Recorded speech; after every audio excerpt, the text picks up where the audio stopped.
Good morning friends. രാവിലെ ഒരു video ചെയ്യണമെന്ന് തോന്നി. അടിപൊളിയായിട്ടുള്ളൊരു ക്ലൈമറ്റ് കണ്ടപ്പം മഞ്ഞിങ്ങനെ ചുറ്റും നിൽക്കുക. Good morning friends. ആരും വേണ്ടുന്നില്ലേ? ഗുഡ്. അവരെല്ലാം വളരെ ഹാപ്പി ആയിട്ട് എക്സസൈസിലാണ്. ഞാനിവിടെ വന്നപ്പോഴേ എക്സസൈസ് തുടങ്ങുന്നതിന് മുമ്പ് തന്നെ ഈ സുന്ദരമായ പ്രഭാതം നമുക്ക് വന്നതിനെ ഓർത്ത് ദൈവത്തിന് നന്ദി പറഞ്ഞിട്ട് വീഡിയോ ചെയ്യാമെന്ന് ഓർത്താൽ വളരെ ഗൗരവമുള്ളൊരു വിഷയമാണെങ്കിലുമായിട്ട് എനിക്ക് സംവദിക്കാനുള്ളത്. ഓക്കെ, നമുക്കറിയാം നമ്മുടെ നാടിൻ്റെ പിടിച്ചുകയറ്റം നമ്മളെല്ലാം സന്തോഷിപ്പിക്കുക അല്ലേ. ക്യാബിനറ്റ് മീറ്റിംഗ് കൂടിയപ്പോൾ മസ്കറ്റ് ഹോട്ടലിൽ പൈസ കൊടുക്കാനില്ലാത്ത സ്ഥിതി വരെ എത്തിയ കേരളം ആരും സഹായിച്ചില്ല. പക്ഷേ അവരുടെ ആ ബുദ്ധിപൂർവമായ സമർത്ഥമായ ഇടപെടലിലൂടെ പ്രവർത്തനത്തിലൂടെ അവർ നേടിയെടുത്തു. സാമ്പത്തികമായി സുസ്ഥിരതയിലേക്ക് തിരിച്ചു വന്നുകൊണ്ടിരിക്കുന്നു അതിവേഗം. അതിന് നമ്മളെല്ലാം ചെയ്ത പ്രവൃത്തികൾ, നമ്മളെല്ലാം ചെയ്യാൻ പ്രവൃത്തികൾക്ക് നേതൃത്വം കൊടുത്തവർക്കാണ് കൂടുതൽ അഭിനന്ദനമുള്ളത്. തീർച്ചയായിട്ടും അഭിനന്ദിക്കുന്നു. സംസ്ഥാനം വീണ്ടും തലയുയർത്തി നിൽക്കുന്നു. അതിനെ തള്ളിയിടണം, വീഴ്ത്തണം. അത് സ്വാഭാവികം, ആരും ആഗ്രഹിച്ചു. എന്ന് വെച്ചാൽ ഇന്ത്യയിലെ മറ്റ് സംസ്ഥാനങ്ങളെക്കാൾ ബഹുദൂരം മുന്നിലാണ് കേരളം എന്ന് നമുക്കറിയാം. ഏത് മാൻഡേറ്റ് എടുത്താലും നമ്മൾ കാണുന്നത് അങ്ങനെയാണ്. ഏത് മെഷർമെൻ്റ് എടുത്താലും കാണുന്നത് അങ്ങനെയാണ്. ഇപ്പം വികസനത്തിൻ്റെ കാര്യത്തിലാണെങ്കിൽ, ഇൻഡസ്ട്രീസിൻ്റെ കാര്യത്തിലാണെങ്കിൽ, എക്സ്പോർട്ടിൻ്റെ കാര്യത്തിലാണെങ്കിൽ എല്ലാ രീതിയും മുമ്പോട്ട് പോവുകയാണ്. അതനുസരിച്ച് ഗവൺമെൻറ്റിനെ സംബന്ധിച്ചിടത്തോളം വളരെ അഭിമാനിക്കാവുന്നൊരു നിമിഷത്തിലാണ് നമ്മുടെ ഈ കാലഘട്ടം കാണിക്കുന്നത്. നമുക്കറിയാം, വിശ്വപൗരനായ ശശി തരൂർ കഴിഞ്ഞ ദിവസം പറഞ്ഞൊരു കാര്യമുണ്ട്. അദ്ദേഹം സത്യം മാത്രമേ പറഞ്ഞുള്ളൂ. അദ്ദേഹം പറഞ്ഞത് സ്റ്റാർട്ടപ്പുകൾ വെച്ച് നോക്കുമ്പോൾ കേരളമാണ് ഇന്ത്യക്ക് അഭിമാന മുന്നേറ്റം ഉണ്ടാക്കിയത് എന്ന് പറയുകയുണ്ടായി. സ്റ്റാർട്ടപ്പുകൾ വെച്ച് നോക്കുമ്പോൾ, കാരണം സ്റ്റാർട്ടപ്പ് ധാരാളം വ്യവസായങ്ങളിലൂടെ വരികയാണ്. ചില ആളുകൾ ഇവിടെ ബിസിനസ് ചെയ്ത് കാശുണ്ടായിക്കൊണ്ട് കേരളത്തിൽ പുറത്ത് പോയി ബിസിനസ് ആരംഭിച്ചിട്ട് ഈ കേരളത്തെ കുറ്റം പറയുന്ന ആളുകളുണ്ട്. ഇപ്പോഴും ഈ ആളുകൾക്ക് ഇവിടെ ഭയങ്കര ബിസിനസ്സില്ല, പ്രോഫിറ്റും അതിൻ്റെ ബിസിനസ് നടന്നുകൊണ്ടിരിക്കുകയാണ്. എന്നിട്ട് നമ്മൾ വിമർശിച്ചു. പക്ഷേ ഇവിടെ മറിച്ച് കേരളം അത് നേടിയെടുത്ത് മുമ്പോട്ട് പോവുകയാണ്. ഒരു പഞ്ചായത്ത് സെക്രട്ടറി എന്നുള്ള നിലയിൽ ഞാനൊരു പഞ്ചായത്തിൽ വർക്ക് ചെയ്യുമ്പം എനിക്കൊരു അനുഭവം പറയും. ഞാൻ ഞെട്ടിപ്പോയി. നമ്മുടെ കേരളത്തിൽ അതീവ ഹൃദയ ശസ്ത്രയ്ക്ക് വേണ്ട ചില സ്റ്റെൻറ്റുകൾ ആ പഞ്ചായത്ത് നിർമ്മിക്കുന്നുണ്ട്. ഞാൻ ഭയങ്കര ആളത് പറഞ്ഞപ്പോൾ അന്തം വിട്ടുപോയി. ഞാൻ ആ കമ്പനി നേരിട്ട് പരിശോധിച്ചു. സാധാരണ രീതി ഉദ്യോഗസ്ഥന്മാരെ വിട്ടാൽ പരിശോധിപ്പിക്കും, സെക്രട്ടറിമാർക്ക് എല്ലായിടത്തും പോകാൻ സമയം കിട്ടുമൊന്നുമില്ല. പോയി പരിശോധിച്ചു. അപ്പോൾ ഞാൻ അന്തം വിട്ടു. അന്ന് നമ്മളങ്ങനെ പബ്ലിസിറ്റി കൊടുക്കും. ബിസിനസ്സല്ലേ, അവർക്ക് എന്തെങ്കിലും താല്പര്യം കാണുമെന്നുള്ളത് ഞാനത് പബ്ലിഷ് ചെയ്യും. പക്ഷേ ഒരു കാര്യം ഞാൻ കണ്ടു, അന്നേ നമ്മൾ മികവ് കാണിച്ചുകൊണ്ടിരിക്കുകയാണ്. ഇന്നിപ്പോൾ എന്താ, കഴിഞ്ഞ ദിവസം നമ്മുടെ വ്യവസായ വകുപ്പ് മന്ത്രി പറഞ്ഞതെന്താണ്, ബ്ലഡ് ബാങ്കുമായിട്ട് ബന്ധപ്പെട്ട ചില അതീവ സങ്കീർണമായ ബാഗുകൾ പോലെയുള്ളത് ലോകത്തിന് സപ്ലൈ ചെയ്യുന്ന ഇന്ത്യയിൽ നിന്നാണ്, അത് കേരളത്തിൽ നിന്നാണെന്നാണ്. അപ്പോൾ അത്തരത്തിൽ ഒരു ഉയർച്ചയുടെ അങ്ങ് മകുടത്തിൽ നമ്മൾ എത്തിയിരിക്കുകയാണ്. പ്രിയമുള്ളവരെ, അതിൻ്റെയൊക്കെ കാരണം എന്താണ്? നല്ല മക്കൾ, മിടുമിടുക്കരായ മക്കൾ, മിടുക്കന്മാരായ മാതാപിതാക്കളുടെ സംരക്ഷണത്തിൽ സംസ്ഥാനത്തിൻ്റെ ആകെ സ്നേഹത്തിൽ വളർന്നു വരുന്നത് കൊണ്ടാണ്. ഞാനെപ്പോഴും പറയാറുണ്ട് നമ്മുടെ വീഡിയോകളിൽ, കേരളം ദൈവത്തിൻ്റെ നാടാണ്, സംശയമൊന്നുമില്ല. ഇവിടുത്തെ നല്ല മനുഷ്യരാണ്, ഇവിടുത്തെ മനുഷ്യരാണ് ഈ വളർച്ചയുടെ കാരണം. കാരണം ഇവിടെ വരുന്നവർക്ക് മനസ്സിലാകും, അവരെ സ്നേഹിക്കുന്നു. ഇവിടെ വരുന്ന ടൂറിസ്റ്റുകൾ എന്ന് പറഞ്ഞാൽ വിദേശത്ത് മാത്രമല്ല, ഇന്ത്യയുടെ വിവിധ സംസ്ഥാനങ്ങൾ, ഇതെന്താണ്, what is happening in Kerala, അവർക്ക് അങ്ങനെ അങ്ങ് തോന്നുക, എന്താ സംഭവം, അവർ വന്ന് കാണുകയാണ്. ഇവിടുത്തെ ഓരോ സാധാരണ പൗരൻ പോലും ബദ്ധശ്രദ്ധയോടെയാണ് അവർ കൈകാര്യം ചെയ്യുന്നത്, സ്നേഹിക്കുന്നത്. അതുകൊണ്ടാണ് ടൂറിസ്റ്റുകൾ ധാരാളം വരുന്നതും ധാരാളം പണം വരുന്നതും.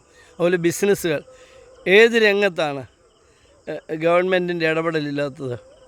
നമുക്കറിയാം, വലിയ 18 വെള്ളപ്പൊക്കം ഓർക്കുന്നില്ലേ, കോവിഡ് ഓർക്കുന്നു. ഇതിനെല്ലാം ഒരു ചാഞ്ചല്യവും ഇല്ലാതെ നയിച്ചില്ലേ? കോവിഡ് കാലത്ത് പണക്കാരനെന്നോ പാവപ്പെട്ടവരോ ഇല്ലാതെ കിറ്റുകൾ തന്നില്ലേ? ഞാൻ അന്തസ്സോടെ അത് വാങ്ങിച്ച് കഴിച്ച ആളാണ്.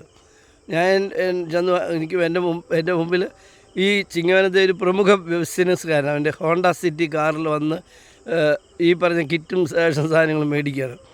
അപ്പോൾ ഞാൻ ചോദിച്ചപ്പോൾ നമുക്കിതെങ്ങനെ കിട്ടത്തില്ലല്ലോ എന്ന് പറഞ്ഞു. പക്ഷെ എനിക്കറിയാം അദ്ദേഹത്തിൻ്റെ ബിസിനസ് മാന്ദ്യമുണ്ട്, അദ്ദേഹത്തിന് സാമ്പത്തിക പ്രതിസന്ധി ഉണ്ടെന്ന് എനിക്കറിയാം.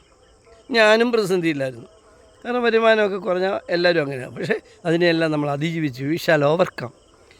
ഇപ്പോൾ നമുക്ക് കഴിഞ്ഞ ദിവസം എനിക്ക് സന്തോഷമുണ്ടായൊരു കാര്യം, ലോകം കുറേയധികം സഞ്ചരിക്കുന്ന ആളാണ് പഠിക്കാൻ വേണ്ടി, നമ്മുടെ ചാനലിന് വേണ്ടിയൊക്കെ. എൻ്റെ ചാനലിൻ്റെ പേരറിയാമല്ലേ, ഇസ്മി സൈമൺ യൂട്യൂബ് ചാനൽ. അപ്പോൾ പഠനവും വായനയും നിരീക്ഷണങ്ങളും നടത്തുമ്പം കാണുന്നത് ലോകം മുഴുവൻ ഈ ടോൾ പിരിക്കുന്നുണ്ട്. ഓട്ടോമാറ്റിക്കായിട്ടോ നമ്മൾ വണ്ടി പോകുമ്പോൾ തന്നെ കയറി പോവുക കാശ്. എന്താണെന്ന് വെച്ചാൽ ഒരു നാടിന് വേണ്ടി റോഡുകൾ പണിയാനുള്ള മുഴുവൻ പണമൊന്നും ഒരു ഗവൺമെൻറ്റിൻ്റെ കയ്യിലുമില്ല. അപ്പോൾ അത് ഉപയോഗിക്കുന്ന ആളുകൾ ഷെയർ ചെയ്യണം. ഇപ്പം കേരളത്തിൽ നിങ്ങൾക്കറിയാം, അങ്ങോട്ടും ഇങ്ങോട്ടും നമ്മുടെ ദേശീയ പാതകൾ വന്നുകൊണ്ടിരിക്കുക, അതിനെല്ലാം ടോളുണ്ട്. കാരണം അത് ടോൾ എന്നേക്കും ടോളല്ലത്. ആ റോഡിൻ്റെ അല്ലെങ്കിൽ ആ പാലത്തിൻ്റെ നിർമ്മാണ ചെലവ് വന്നു കഴിയുമ്പോൾ അത് ക്രമേണ നിൽക്കും. അല്ല എന്നും ടോൾ കൊടുക്കണമെന്ന് ആരെങ്കിലും ചിന്തിച്ചിട്ടുണ്ടെങ്കിൽ തെറ്റാണ്. അപ്പോൾ കിഫ്ബി കിഫ്ബിയുടെ ആരംഭകാലത്ത് ഞാൻ അസംബ്ലിയിലൊക്കെ പോയി ഇപ്പോൾ കേട്ടിട്ടുണ്ട് അതിനെപ്പറ്റിയൊക്കെ പറയുന്ന മണ്ടത്തരങ്ങൾ. ഇതൊക്കെ തട്ടിപ്പാണ്, സ്വപ്നമാണ്, മലപ്പൊടിക്കാരൻ്റെ സംഭവമാണെന്നൊക്കെ പ്രസംഗിച്ച് നിയമസഭാ രേഖകൾ പരിശോധിക്കുന്നത് ഞാൻ നേരിട്ട് കേട്ടിട്ടുണ്ട് അങ്ങനെ പ്രസംഗിച്ച്. പക്ഷെ അതെല്ലാം ഇന്ന് സാധ്യത പ്രാപ്തമായി. അത് കിഫ്ബി ഇന്ന് അതിന് തലയുയർത്തി പിടിച്ച് മുമ്പോട്ട് വരികയാണ്. അപ്പോൾ കിഫ്ബി പറയുന്നൊരു കാര്യം വളരെ കാലോചിതമാണ്, പരിഷ്കൃതമാണ്. അവർ പറഞ്ഞു റോഡുകൾക്ക് 50 കോടിയിൽ കൂടുതൽ മുടക്കുന്ന റോഡുകൾക്കും നിർമ്മിതികൾക്കും ടോൾ പിരിക്കേണ്ടി വരും. കാരണം വരുമാനമില്ലാതെ നിലനിൽക്കാൻ പറ്റത്തില്ല. ഈ പൈസ കടമെടുക്കുന്ന ഈ കിഫ്ബി, അത് പെൻഷൻ ഫണ്ട് പോലെയുള്ളത് ലോകത്ത് നിന്ന് കടമെടുക്കുന്നതാണ് ആ പണം. അപ്പോൾ അത് തിരിച്ചു കൊടുക്കേണ്ടതുണ്ട് പലിശ സഹിതം. അപ്പം വരുമാനം ഉണ്ടാകണമെങ്കിൽ അത് ഉപയോഗിക്കുന്നവരെ ഷെയർ ചെയ്യണം. നമ്മൾ നമ്മുടെ വണ്ടി കൊണ്ട് പോയി ഒരു 100 രൂപ അല്ലെങ്കിൽ 110 രൂപ നമ്മുടെ അക്കൗണ്ടിൽ നിന്ന് പോകുമ്പം അത് വലിയ പ്രശ്നമാണ്. പക്ഷേ ഒരു ജനതയുടെ മുന്നേറ്റത്തിൻ്റെ പാതയിലൂടെയുള്ള ഇൻവെസ്റ്റ്മെൻറ്റാണ് നമ്മൾ മനസ്സിലാക്കണം. തീർച്ചയായിട്ടും കിഫ്ബിയുടെ ഒരു നടപടി കറക്റ്റാണ്, ശരിയാണ്. നമുക്കതിൽ ഒത്തുനിൽക്കണം, അത് സഹായിക്കണം എന്നാണ് എനിക്ക് തോന്നുന്നത്. അതുപോലെ തന്നെ എത്രയും വേഗം നമ്മുടെ കേരളയിൽ ഇവിടെ സാധ്യതപ്രാപ്തമാക്കണം. അങ്ങനെയെങ്കിൽ മാത്രമേ ഇനിയും നമുക്ക് മുമ്പോട്ട് പോകാൻ പറ്റത്തുള്ളൂ. ഇന്ത്യ എസ്പെഷ്യലി കേരളം ലോകത്തിൻ്റെ ടൂറിസം പടവിൽ വരണമെങ്കിൽ we must sacrifice something else for the entire society. നമുക്ക് ഇവിടെ കേരളയിൽ വന്നേ തീരൂ. എത്ര കാലം, എത്ര നേരം റെയിൽവേ സ്റ്റേഷനിലൊക്കെ നമ്മുടെ ജീവിതം കളയുന്നത് ചിന്തിച്ചിട്ടുണ്ടോ?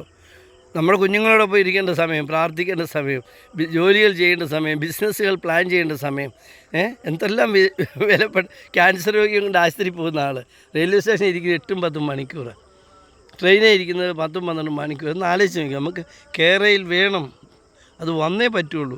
അതിനുള്ള ഇച്ഛാശക്തി ഗവൺമെൻറ് കാണിക്കണം, അത് ത്വരിതപ്പെടുത്തണം നടപടികൾ. അതിപ്പം ഞാൻ പറയാം, കേരളയിലും നമ്മുടെ മറ്റു പല വന്നപ്പം നമ്മളെ എന്തുമാത്രമായിരുന്നു കൊച്ചി പൊട്ടിത്തെറിക്കും കത്തിപ്പോകുന്നൊക്കെ ഒരു പത്രക്കാർ എഴുതി. ഇന്നിപ്പം നമുക്കറിയാം നമ്മുടെ ഗ്യാസ് പൈപ്പുകൾ പോയിട്ട് എന്താ കുഴപ്പം? 40-50 കോടിയാണ് ഓരോ മാസം കിട്ടുന്നത് ടാക്സായിട്ട് നമ്മുടെ ഖജനാവിനെ നിറയ്ക്കുന്നത്. ജയിൽ പൈപ്പ് ലൈൻ്റെ കാര്യം ഞാൻ പറഞ്ഞു, എന്നോ സമരമായിരുന്നു എൻ്റെ അന്നത്തെ ഒരു യുവ IPS ഓഫീസറുടെ പേര് എന്തൊക്കെ എഴുതുന്നത്. നീതി നടപ്പാക്കാൻ വേണ്ടി ഇറങ്ങുന്ന പോലീസ് ഉദ്യോഗസ്ഥൻ ആരുടെയും കോളറെ പിടിച്ചാൽ ഉടനെ അത് വലിയ വാർത്തയാക്കിക്കൊണ്ട് പോലീസിൻ്റെ വീര്യം കെടുത്താൻ ശ്രമിക്കുന്നവർ ഇതൊക്കെ ഒന്ന് ആലോചിക്കണം. ഗെയിൽ പൈപ്പ് ലൈൻ്റെ ആ ഒരു സമരത്തെ.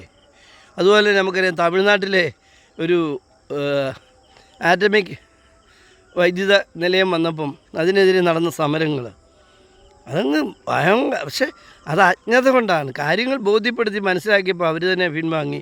ഇന്നിപ്പോൾ രാജ്യത്തിനാകെ അഭിമാനമായ സ്ഥാപനം നിൽക്കുക. അപ്പം വികസനത്തിനെതിരെയോ അല്ലെങ്കിൽ ശാസ്ത്ര പുരോഗതിക്കെതിരെയോ നമ്മൾ നിന്നിട്ട് കാര്യമില്ല. അപ്പോൾ ഈ ഗവൺമെൻറ് അതിന് ഭയങ്കര സൈദ്ധാന്തികമായും ആശയപരമായും അവർ അത് പരിശോധിച്ച് പഠിച്ച് കൊണ്ടുവരുമ്പോൾ അതിനൊപ്പം നമുക്ക് നിൽക്കണം. നമ്മുടെ നാടിൻ്റെ ഉയർച്ചയിൽ നമുക്ക് സന്തോഷമുണ്ട്, അഭിമാനമുണ്ട്. All the best. Have a fantastic fine day. Praise of God. Thank U.